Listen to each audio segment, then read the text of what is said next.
अच्छा जी, alkyl halide के nomenclature में हम क्या करेंगे जी? अल्काइल हैलाइड के नोमेनक्लेचर में चूंकि अगर आपको याद होगा जो प्रायोरिटी ऑर्डर है तो उसमें हैलोजन सब ऑर्डिनेट ग्रुप्स में था, यानी मतलब हैलोजन का कोई सफिक्स नहीं होगा, क्योंकि जो सब ऑर्डिनेट ग्रुप्स हैं इसमें हमने पढ़ा था कि उनके केस में वो ग्रुप्स हमेशा सब्स्टिट्यूशन कंसिडर होंगे और जो सफिक्स होगा वो अल्केन का ही यूज होगा, यानी एन हम यूज करेंगे एट द एंड। अब लेट ये हमारे पास एक अल्काइल हैलाइड है, इसमें इस साइड से अगर हम देख ले तो 1 2 कार्बन पे क्लोरीन है और इस साइड से 1 2 3 कार्बन पर मिथाइल है। ये हमारा पेरेंट चेन होगा जो कि यहाँ पर शेड भी किया हुआ है, ठीक है जी, ये पेरेंट चेन है। इस साइड से 3 पर मिथाइल आ रहा है, इस साइड से 2 पर क्लोरीन आ रहा है। तो चूंकि क्लोरीन और मिथाइल दोनों यहाँ पर सब्स्टिट्यूशन ही कंसिडर होंगे तो हमने नंबरिंग उस साइड से करनी है जिस साइड से फर्स्ट सब्स्टिट्यूशन नजदीक आ रहा है। तो इस साइड से क्लोरीन नजदीक आ रहा है तो इस वजह से मैंने क्लोरीन वाले साइड की नंबरिंग को प्रेफर किया। सो ये मेरे पास हो गया जी 1 2 3 4 5 6 7, ठीक है, इस तरह से। सो 2 पर क्लोरीन है और 5 पर मिथाइल है। सो नेम जब हम लिखेंगे, सो नेम लिखने का तरीका ये होगा,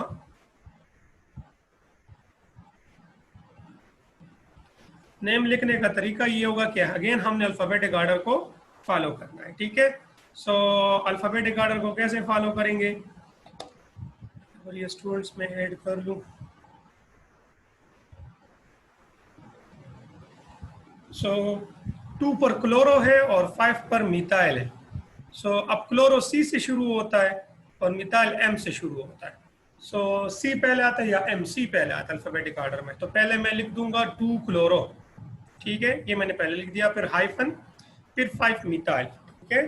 सो ये हमारे पास प्रीफिक्स वाला पार्ट हो गया जिसमें हमने सब्स्टिट्यूशन की पोजीशन और उसके नेचर को शो कर लिया। अब अगर हम पेरेंट चेन को देखते हैं तो पेरेंट चेन में 7 कार्बन है, तो 7 कार्बन के लिए हम हेप्ट यूज करते हैं और सफिक्स कौन सा यूज होगा जी, एन यूज होगा। तो इसका यूपीएससी नेम बन जाएगा 2 क्लोरो 5 मिथाइल हेप्टेन। अब अगर ये 2 क्लोरीन होते तो फिर मैं डाई क्लोरो कहता, अगर एक क्लोरीन और एक ब्रोमीन है तो फिर मैं ब्रोमो पहले लिखूंगा क्लोरो बाद में लिखूंगा। तो वही रूल्स है जो अल्केन्स में हमने पढ़े थे जिसमें हम अल्काइल ग्रुप की नेमिंग करते थे और उनकी नंबरिंग करते थे, वही यहाँ पर करेंगे। बट फर्क सिर्फ इतना होगा कि यहाँ पर अल्काइल की जगह हैलोजन आ जाएगा, क्लोरीन ब्रोमीन, तो उनको भी हम अल्काइल की तरह ही सब्स्टिट्यूशन कंसिडर करेंगे और वही अल्फाबेटिक ऑर्डर, वही सब रूल्स फॉलो करेंगे हम, ठीक है। अच्छा, एल्कोहल्स में हम क्या करेंगे, तो एल्कोहल्स का अपना सफिक्स होता है और उनका जो सफिक्स है, उनका जो सफिक्स है वो है जी ओल। एल्कोहल का सफिक्स ओल है, यानी हमने अल्केन के ई को यानी change the e ending of the parent alkane to the suffix ol, तो ये अल्केन से इसका नाम बन जाएगा अल्केनॉल, ठीक है, इस तरह का नेम बनेगा।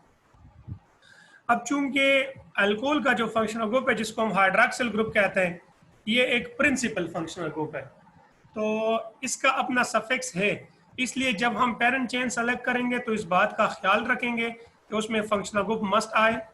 दूसरी बात यह कि जब हम नंबरिंग करेंगे तो हम सबसे पहले फंक्शनल ग्रुप को देखेंगे कि वो किस तरफ से नंबरिंग में नजदीक आ रहे हैं, इस बात को नहीं देखेंगे कि यार सब्स्टिट्यूशन किस साइड से नजदीक आ रहे हैं, हम सिर्फ इसको देखेंगे कि फंक्शनल ग्रुप किस साइड से नजदीक आ रहा है, ठीक है। सो यहाँ पर लेट ये एक मॉलिक्यूल मैंने ड्रा किया हुआ है, ये पेरेंट चेन हो गया। अब यहाँ पर दो तरह की मैं नंबरिंग कर सकता हूँ, इस तरफ से भी कर सकता हूँ लेफ्ट साइड से और राइट साइड से भी। राइट साइड से 1 2 3 पर फंक्शनल ग्रुप आ रहा है, लेफ्ट साइड से 1 2 3 4 पर फंक्शनल ग्रुप आ रहा है, तो राइट साइड से फंक्शनल ग्रुप लोवेस्ट नंबर पर आ रहा है, इस वजह से हम नंबरिंग राइट साइड से करेंगे। तो मेरे पास हो जाएगा 1 2 3 4 5 6, तो 3 पर मेरे पास हाइड्रॉक्सिल ग्रुप आ गया और 5 पर मेरे पास मिथाइल आ गया। अब नेम लिखते वक्त तो पहले मैं प्रीफिक्स लिखूंगा, तो पहले मैं लिख दूंगा 5 मिथाइल, ठीक है, ये सबसे पहले मैंने लिख दिया। फिर उसके बाद 3 हेक्सेनॉल। अब इसको मॉडर्न सिस्टम के मुताबिक हम ऐसे भी लिख सकते हैं कि 5 मिथाइल हेक्सेन 3 ऑल, यानी इस 3 को उठाकर यहाँ पर इस एन हेक्सा एन और ओल के दरमियान यहाँ पर लिख सकते हैं, क्योंकि ये जो 3 है ये बेसिकली हाइड्रॉक्सिल ग्रुप की पोजीशन को शो कर रहा है, और हाइड्रॉक्सिल ग्रुप जो है ना वो कार्बन नंबर 3 पे मौजूद है। इस वजह से हम यहाँ पर जो मॉडर्न सिस्टम है उसके मुताबिक ये नेम भी सही है, लेकिन उसके मुताबिक इसको इस तरह लिखा जाएगा 5 मिथाइल हेक्सेन 3 ओल, यानी इस 3 को यहाँ से उठाकर N और O के दरमियान लिखा जाएगा, क्योंकि ये 3 बेसिकली ओल यानी हाइड्रॉक्सिल की पोजीशन को शो कर रहा है। तो अच्छी बात है कि इस 3 को हम ओल के करीब लिख लें, उसके एडजस्ट में लिख लें। तो मॉडर्न सिस्टम के मुताबिक ये हैं। अब अगर 2 OH ग्रुप होंगे तो डायोल होगा, 3 OH ग्रुप होंगे तो ट्रायोल होगा, अगर डबल बॉन्ड आ जाएगा तो एनोल की बजाय फिर इनोल होगा, ट्रिपल बॉन्ड आ जाएगा तो फिर आइनोल हो जाएगा, एंड सो ऑन। ठीक है, बाकी मतलब वही प्रोसीजर होगा। अच्छा, when a OH bonded to a ring, the ring is numbered beginning to the OH group. अब अगर let's suppose hydroxyl group ring के साथ अटैच है, तो फिर हम कहाँ से नंबरिंग करेंगे? तो फिर आप रिंग में उसी कार्बन को 1 कंसिडर करेंगे जिस कार्बन के साथ OH अटैच हो, because the functional group is at C1 and 1 is usually omitted from the name. हम साथ में ओल के साथ फिर 1 नहीं लिखेंगे, क्योंकि अंडरस्टूड होगा कि फंक्शनल ग्रुप हमने 1 लिया है तो 1 लिखने की जरूरत नहीं होगी। The ring is then numbered in clockwise or anti-clockwise. For example, ये एक मॉलिक्यूल है, अब इसमें से ये हमारे पास OH है, OH है और ये इस कार्बन के साथ अटैच है, तो अंडरस्टूड है कि ये वाला कार्बन हमारा 1 हो जाएगा, कार्बन नंबर 1। सो लेट ये हमारा कार्बन नंबर 1 हो गया। अब मैं इस तरह से एंटी क्लॉकवाइज भी नंबरिंग कर सकता हूँ।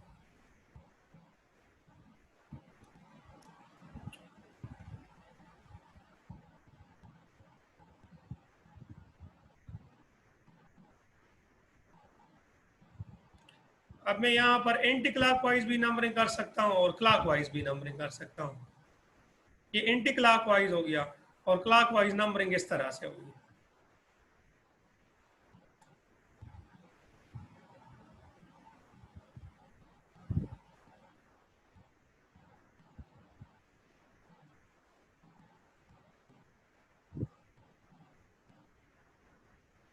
ठीक है, लेकिन किस बात का ख्याल रखना होगा क्लॉकवाइज एंटी क्लॉकवाइज नंबरिंग में, कि हमारे पास जो लोवेस्ट नंबर है वो सब्स्टिट्यूशन का आ जाए। सो ये तो मैंने कार्बन 1 कर दिया। अब अगर मैं एंटी क्लॉकवाइज नंबरिंग करता हूं,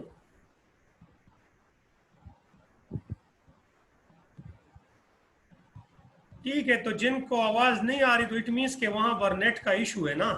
अब इसमें तो मेरी आवाज का मसला नहीं है, ठीक है। तो अगर आवाज नहीं आ रही तो आप काइंडली देख लें आपके साथ सिग्नल अगर आप 3G यूज कर रहे हैं कंप्लीट है या नहीं है, अगर है तो आप कहीं और थोड़ा मूव कर ले जहां पर आपको सिग्नल का मसला ना हो, ठीक है।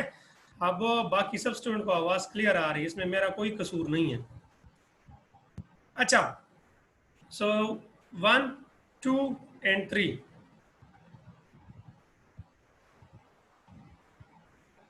यार मुझे आप लोग का ये चैट ऑफ करना होगा। हाँ, ये चैट के लिए नहीं है कि आप क्लास के दौरान यहाँ पर दरमियान में चैट शुरू कर दें।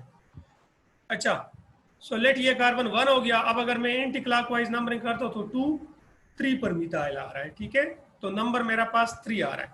और अगर मैं क्लॉकवाइज नंबरिंग करता हूँ इस तरह से तो 2 3 4 5 पे मिथाइल आ रहा है। तो इट मीन्स के क्लॉकवाइज नंबरिंग में मिथाइल जो है ना वो हाईएस्ट नंबर दे रहा है, 5 दे रहा है, जबकि एंटी क्लॉकवाइज नंबरिंग में जो मिथाइल है वो लोवेस्ट नंबर दे रहा है और कार्बन नंबर 3 पे आ रहा है। तो इस वजह से अब मैं नंबरिंग एंटी क्लॉकवाइज करूंगा। सो इस तरह से मैं एंटी क्लॉकवाइज नंबरिंग करूंगा 1 2 एंड 3। तो सबसे पहले मैं लिख दूंगा 3 मिथाइल, ठीक है। अब यहाँ पर जो हमने पेरेंट चेन लिया, पेरेंट रिंग लिया वो ये वाला है जो कि साइक्लोहेक्सेन है, तो मैं लिख दूंगा उसके बाद साइक्लोहेक्सेन, लेकिन एन का ई नहीं लिखूंगा क्योंकि ई को हमने रिप्लेस किया है ओल पे, अल्कोहल में जो सफिक्स होता है। तो साइक्लोहेक्सेन ई नहीं लिखूंगा और ई की जगह लिख लूंगा ओल, साइक्लोहेक्सेनोल, ठीक है। सो 3 मिथाइल साइक्लोहेक्सेनोल इसका IUPAC नेम होगा।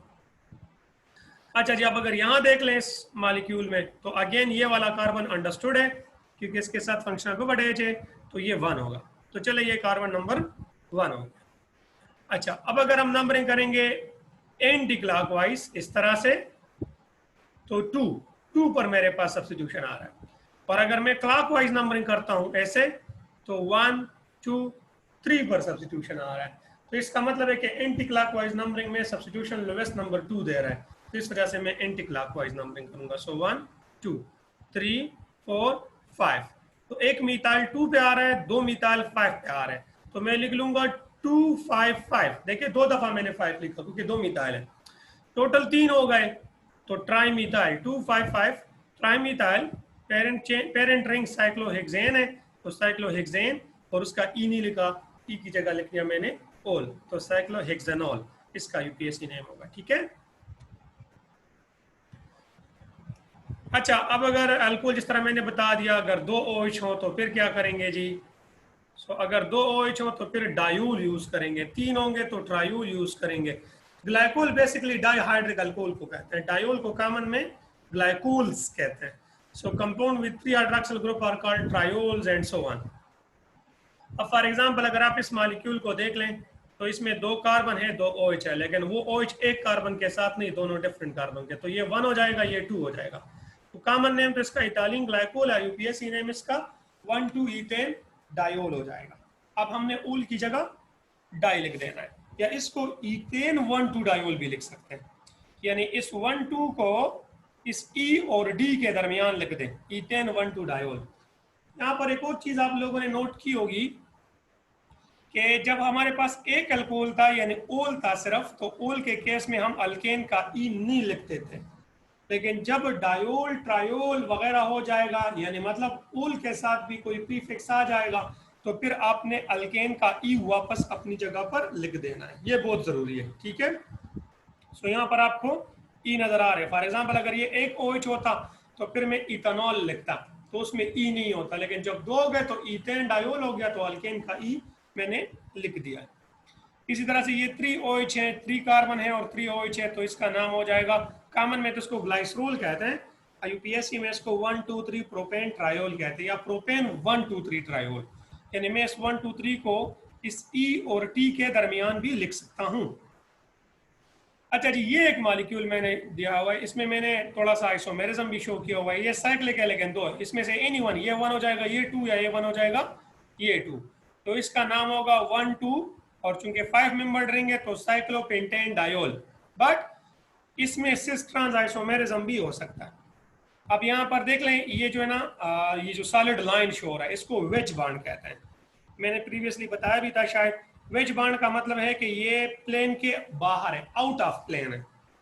ठीक है, ये इस जो स्क्रीन आपको नजर आ रहा है, इस प्लेन के बाहर निकला हुआ है। और इस डैश बॉन्ड का मतलब होता है कि ये प्लेन के पीछे।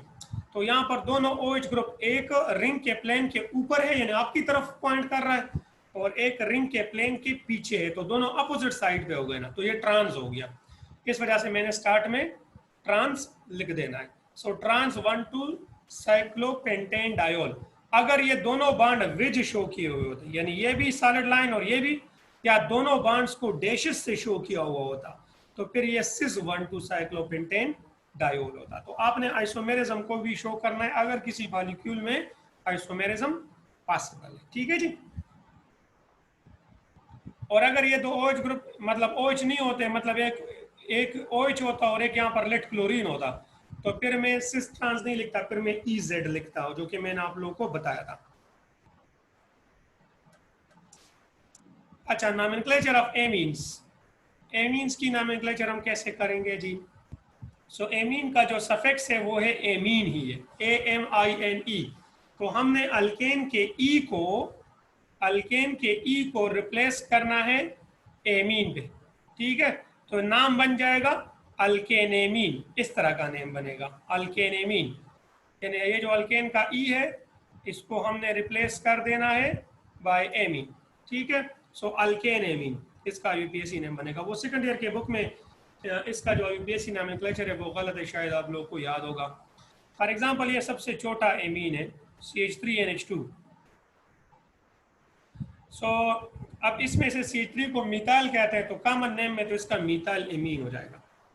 अब यूपीएससी नेम इसका क्या होगा, तो आपके सेकंड ईयर के बुक में एमीन और मीथेन लिखा है, वो बड़ा पुराना है, वो खत्म हो चुका है ना। जो मॉडर्न सिस्टम है उसमें से इसका नेम होगा, तो एक कार्बन वाले अल्केन को हम कहते हैं मीथेन, तो मीथेन का ई न लिखो और ई को रिप्लेस कर लो बाय एमीन, तो मीथेन एमीन, ये इसका यूपीएससी नेम होगा। ठीक है, अब ये 2 कार्बन है तो ईथेन एमीन।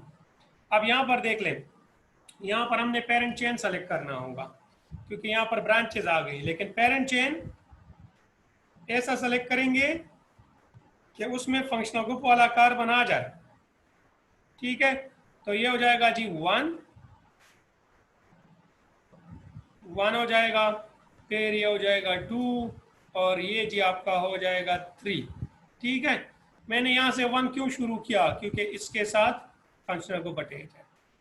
तो हमने वहाँ से नंबरिंग करनी है जिस साइड से फंक्शनल ग्रुप नज़दीक आ रही है, आपको याद होगा। तो ये मिथाइल क्या हो जाएगा, ये मिथाइल जी हमारे पास सब्स्टिट्यूशन हो जाएगा। तो कॉमन सिस्टम में तो इसको आइसोब्यूटाइल एमीन कहते हैं क्योंकि ये ग्रुप ओवरऑल आइसोब्यूटाइल है, लेकिन आईयूपीएससी में इसका नेम क्या होगा। सो सबसे पहले मैं सब्स्टिट्यूशन लिख दूंगा, 2 पर सब्स्टिट्यूशन है जी मेरा, मिथाइल है तो पहले मैं लिख दूंगा 2 मिथाइल, लिख दिया।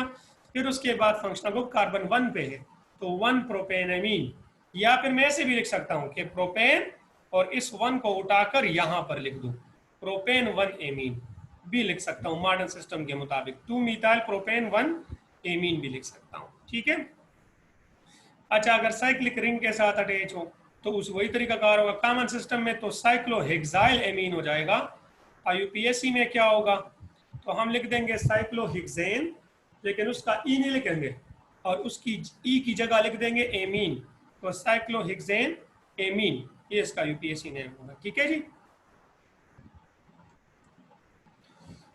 लेकिन अगर सेकेंडरी और टर्शरी एमीन हो जाए, यानी मतलब नाइट्रोजन के साथ 2 या 3 अल्काइल ग्रुप हो जाए, तो फिर क्या करेंगे, तो फिर इसके लिए हम इस तरह करेंगे कि सब्स्टिट्यूशन की पोजीशन को 1 2 3 से नहीं बल्कि n से रिप्रेजेंट करेंगे। n का मतलब होगा कि ये अल्काइल ग्रुप या ये सब्स्टिट्यूशन नाइट्रोजन के ऊपर मौजूद है। ठीक है जी, फॉर एग्जांपल ये हमारे पास एक एमीन है, सो इसमें अगर आप लोग गौर से देख लें तो नाइट्रोजन के साथ एक इथाइल है और एक इसके साथ मिथाइल अटैच है और एक हाइड्रोजन है। अब इसमें से पेरेंट चेन कौन सा होगा जिसमें कार्बन ज्यादा होंगे, तो यहाँ पर इथाइल में कार्बन ज्यादा है तो ये कार्बन मेरा 1 हो गया और ये कार्बन 2 हो गया। अब ये जो मिथाइल सब्स्टिट्यूशन है तो न ये कार्बन 1 पे मौजूद है न ये कार्बन 2 पे मौजूद है, ये मिथाइल सब्स्टिट्यूशन बेसिकली नाइट्रोजन के ऊपर मौजूद है। तो इस वजह से मैं इसकी पोजीशन को 1 2 से रिप्रेजेंट नहीं कर सकता, मैं इसकी पोजीशन को रिप्रेजेंट करूंगा n से, तो मैं लिख दूंगा n मिथाइल के नाइट्रोजन के ऊपर मिथाइल है। ठीक है जी, पेरेंट चेन में कितने कार्बन है, 2 ईथेन, और ईथेन का ई मैंने नहीं लिखा, उसकी जगह मैंने लिख दिया सफिक्स एमीन, तो n मिथाइल ईथेन एमीन इसका यूपीएससी नेम होगा। कॉमन नेम बड़ा आसान है, बस एक इथाइल एक मिथाइल है तो इथाइल मिथाइल एमीन, बट आप लोगों ने यूपीएससी नेम पे ज्यादा फोकस करना है। अच्छा जी, अब यहाँ पर नाइट्रोजन के साथ 3 इथाइल अटैच, 2 इथाइल अटैच है, 2 इथाइल है, इसमें एक इथाइल पेरेंट हो जाएगा और एक इथाइल सब्स्टिट्यूशन। ये स्क्रीन के ऊपर लाइंस ड्रा ना करें यार, आप इसको इरेज कर दिए, किसने किया है। अच्छा, सो एन इथाइल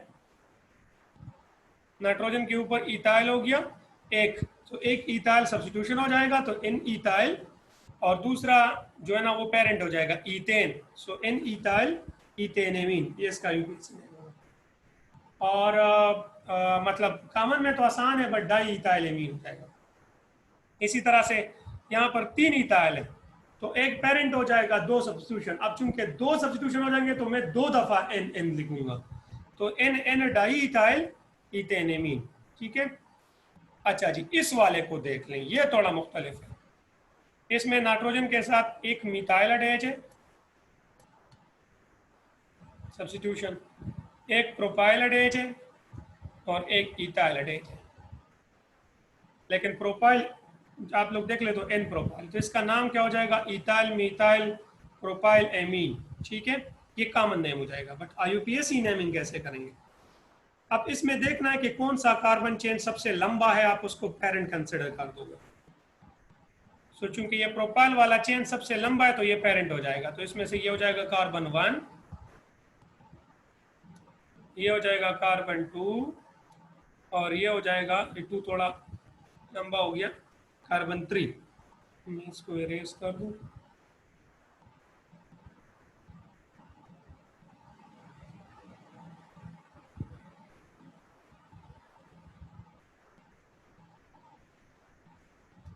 ये हो गया 2G और वो हो गया 3। सो ये हम कहा पेरेंट चेन हो गया। अब ये मिथाइल भी सब्स्टिट्यूशन कंसिडर होगा और ये इथाइल भी सब्स्टिट्यूशन ही कंसिडर होगा। सो मेरे पास दो सब्स्टिट्यूशन है, एक इथाइल है और एक मिथाइल है, और दोनों नाइट्रोजन के ऊपर है, ना कार्बन 1 के ऊपर है, ना 2 के ऊपर है, ना 3 के ऊपर। इस वजह से इसकी पोजीशन को 1 2 3 से रिप्रेजेंट नहीं किया जा सकता। तो चूंकि ये नाइट्रोजन के ऊपर अटैच है तो इसकी पोजीशन को मैं n से रिप्रेजेंट करूंगा। तो इसका नाम हो जाएगा, पहले अल्फाबेटिक ऑर्डर में इथाइल पहले आता है तो मैं पहले लिख लूंगा n इथाइल। तो ये मैंने लिख दिया n इथाइल, फिर हाइफन n मिथाइल। ठीक है, कि नाइट्रोजन के ऊपर एक इथाइल है और एक मिथाइल है। ठीक हो गया।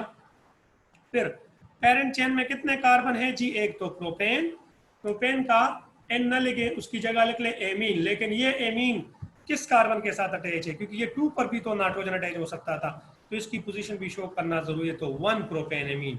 तो इस 1 को आप इधर भी लिख सकते हैं, या इस 1 को आप लोग यहाँ पर एन और एमीन के दरमियान भी लिख सकते हैं। ठीक है, एन और ए के दरमियान। तो आप इसको ऐसे भी लिख सकते हो कि N ethyl, N methyl, propane 1 amine. ठीक है जी। सो सेकेंडरी और टर्शियरी एमीन्स के केस में आपने इस तरह से नेमिंग करनी है। जब एरोमेटिक एमीन हो जाएंगे तो फिर क्या करेंगे?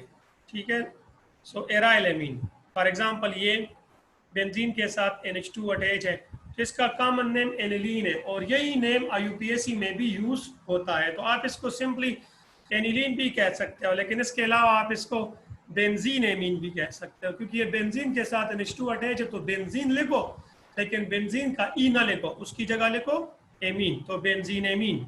ठीक है। अच्छा जी, इसका नेम क्या होगा? सो ये बेंजीन के साथ एक नाइट्रोजन एक मिथाइल है। अब ये मिथाइल जो है कॉमन सिस्टम में तो सिंपली बड़ा आसान है, ये जाएगा जी एन मिथाइल एनिलीन, ये इसका नेम होगा एन मिथाइल एनिलीन। और ये नेम IUPAC में भी यूज होता है, लेकिन इसका अपना जो IUPAC नेम है वो क्या है? तो एन मिथाइल बेंजीन एमीन, बाकी तो वही नेम है। अच्छा, यहाँ पर ये मिथाइल और बेंजीन के लिए जो हाइफन आपको नजर आ रहा है, इसका मतलब नहीं कि ये हाइफन है, क्योंकि यहाँ पर ये वर्ड नीचे आ गया है, तो इसका मतलब है कि ये कंटिन्यूएशन में, तो यहाँ पर कोई स्पेस या हाइफन रियल में नहीं होगा। ये तो चूंकि वो नेक्स्ट सेंटेंस में आ गया, इस वजह से यहाँ पर ये हाइफन लगाया हुआ है। ये नाम आप लोग एक साथ जोड़ेंगे, इन मिथाइल बेंजीन एमीन। अच्छा जी, ये होगा। अगर बेंजीन के साथ एक NH2 और एक मिथाइल अटैच हो जाए तो इसको टालविडीन कहते हैं। सो पैराटालविडीन, अगर ये इधर होता तो अर्थोटालविडीन, और अगर ये इधर होता तो मेटाटालविडीन होता। ठीक है, ये नेम IUPAC में भी यूज होता है, बट इसका अपना रियल IUPAC नेम क्या होगा? सो ये हो जाएगा जी 4, यानी ये 1, NH2 को हम 1 कंसिडर कर देंगे, फिर ये 2, ये 3 और ये 4। तो मेरे पास जो मिथाइल है फिर वो कार्बन 4 पे आ रहा है, तो मैं लिख दूंगा 4 मिथाइल बेंजीन एमीन। ठीक है। अच्छा, इसको एनिसिडीन कहते हैं कॉमन सिस्टम में, लेकिन ये नेम भी देखें, ये इसको टालविडीन क्यों कहते हैं? क्योंकि ये जब मिथाइल हो तो टालवीन होता है, तो टालवीन और NH2 कंबाइन होता है टालविडीन। यहाँ पर जब बेंजीन के साथ ये ग्रुप अटैच हो तो उसको एनिसोल कहते हैं, लेकिन जब इस ग्रुप के साथ NH2 भी आ जाए तो एनिसोल से एनिसिडीन इसका नेम बन गया, पैरा एनिसिडीन। अब IUPAC नेम इसका क्या होगा? तो 4 पर मिथाक्सी है, तो 4 मिथाक्सी बेंजीन एमीन। अब अगर ये इधर होता तो फिर हम इसको कहते हैं आर्थो एनिसिडीन या 2 मिथाक्सी बेंजीन एमीन। अगर इधर होता तो फिर हम इसको मेटा एनिसिडीन कहते हैं, मेटा एनिसिडीन कहते हैं ये। अगर ये इधर होता ये मिथाक्सी ग्रुप, मेटा एनिसिडीन या फिर 3 मिथाक्सी बेंजीन एमीन इसको हम कहते हैं। तो एराइल एमीन के केस में आपने इस तरह से नेमिंग करनी है। अच्छा जी, इसके बाद है जी अल्डिहाइड एंड कीटोन्स का नोमेनक्लेचर। तो अल्डिहाइड इन कीटोन्स की नेमिंग हम कैसे करेंगे?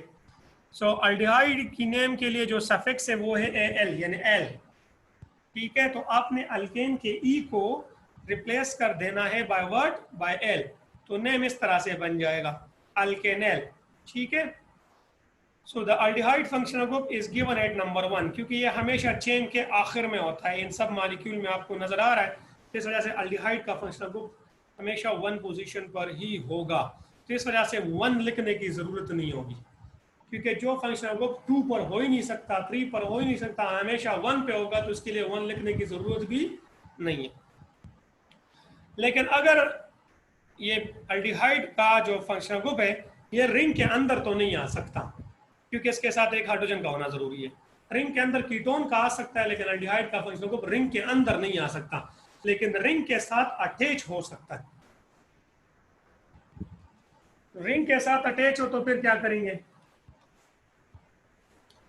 जब रिंग के साथ अटैच हो तो फिर आपने सफिक्स एल नहीं यूज करना होगा, फिर आपने सफिक्स कार्बल्डिहाइड यूज करना होगा।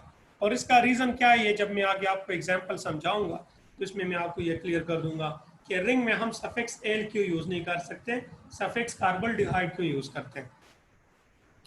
तो चले जी यहाँ पर नंबरिंग करते हैं। लाइक ये एक कार्बन वाला डिहाइड है, सबसे छोटा है, तो इसकी नेमिंग कैसे होगी? तो देख लें, कॉमन में तो इसको फॉर्मल्डिहाइड कहते हैं, बट आईयूपीएसी नेम क्या होगा? तो आईयूपीएसी में एक कार्बन वाले अल्केन को हम कहते हैं मीथेन। तो मीथेन का ई हटाएं और उसकी जगह एल लिख दें, इसका यूपीएसी नेम बन जाएगा मीथेनेल, ठीक है। 2 कार्बन तो इथानेल, 5 कार्बन 1 2 3 4 5 तो पेंटानेल, ठीक है। वेलरल्डिहाइड इसको कॉमन में कहते हैं, वेलेरिक एसिड से लिया हुआ है, पेंटानोइक एसिड से, क्योंकि अल्डिहाइड्स का जो कॉमन नोमेनक्लेचर है वो कार्बोक्सिलिक एसिड के कॉमन नेम से डिराइव होता है। अब यहाँ पर अगर आप लोग एक चीज नोटिस कर लें, तो यहाँ पर मैंने 1 पेंटानेल नहीं लिखा या पेंटेन 1L नहीं लिखा। वाई? क्योंकि 1 लिखने का कोई फायदा ही नहीं है, क्योंकि अंडरस्टूड है कि हमेशा 1 ही होगी, ठीक है। अच्छा, अब यहाँ पर हम क्या करेंगे? तो अल्डिहाइड वाला जो होगा ये तो हमेशा 1 ही होगा कार्बन, तो ये कार्बन 1 हो जाएगा और ये कार्बन 2 हो जाएगा। तो यहाँ पर मेरे पास जो क्लोरीन है वो 2 पर मौजूद है, तो इसका नाम हो जाएगा 2 क्लोरो, और पेरेंट चेन में चूंकि 5 कार्बन है तो पेंटानेल, 2 क्लोरो पेंटानेल, ये इसका यूपीएसी नेम होगा, ठीक है। ये 4 कार्बन वाला डिहाइड है तो ब्यूटानेल।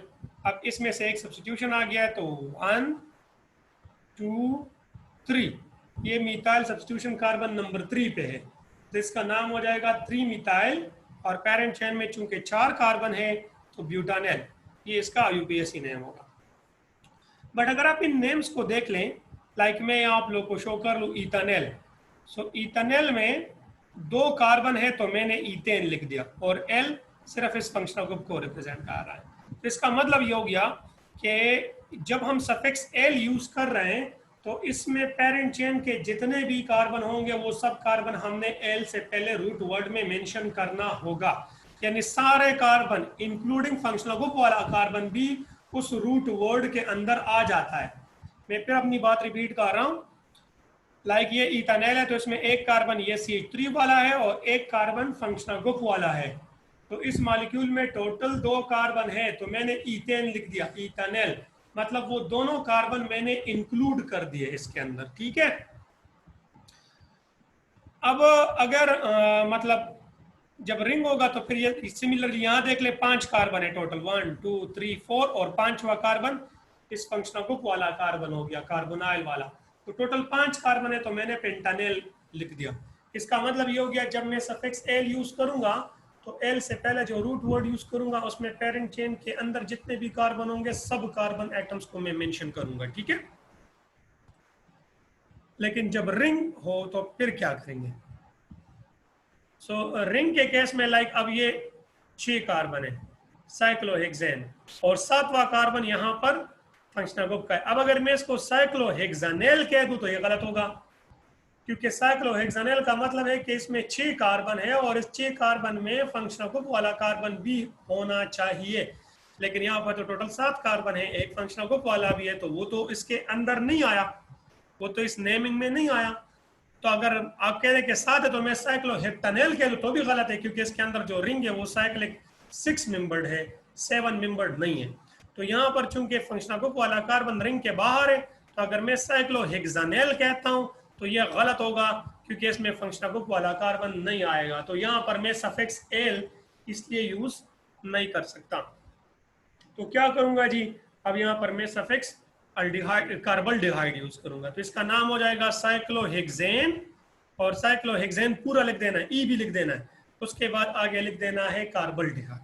सो इसका मतलब है साइक्लोहेक्सेन यानी parent chain, parent ring cyclohexane है और कार्बल्डिहाइड। अब कार्बल्डिहाइड इस पूरे ग्रुप को कवर कर रहा है, इसमें कार्बन भी आ गया। तो इसका मतलब है एक साइक्लोहेक्सेन और एक इसके साथ ये कार्बल्डिहाइड ग्रुप या फॉर्माइल ग्रुप अटैच है। ठीक है, तो रिंग के केस में हम फिर ये यूज नहीं कर सकते। अच्छा, ये मीटिंग का टाइम आउट हो रहा है, मैं ज़रा इसको रिकॉर्डिंग को सेव कर लूँ, फिर मैं इसके बाद फिर मीटिंग शुरू कर रहा हूँ। ठीक है, आप थोड़ा सा वेट कर लें, क्वेश्चन आंसर जो है ना वो फिर नेक्स्ट मीटिंग में लेंगे। ठीक है जी।